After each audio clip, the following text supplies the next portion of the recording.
why is it so important to get that deep sleep? So deep sleep is our deepest phases of sleep, or, as we sleep, as we travel through the sleep journey at night, we go through stages of consciousness. I'm fully alert at the moment. My brainwave activity is in a beta wave mode. As I relax, it goes into alpha and then theta and then delta.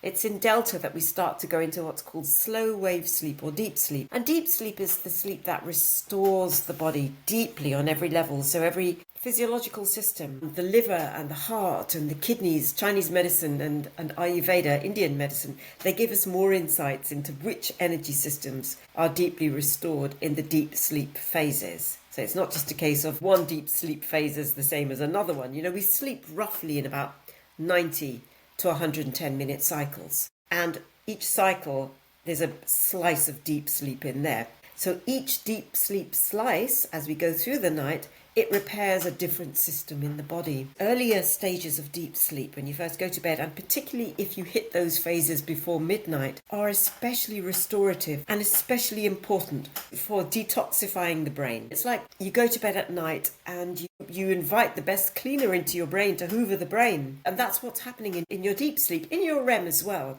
But there's a lot of that happening in your deep sleep. So when you have good deep sleep, you wake up in the morning and you feel very restored.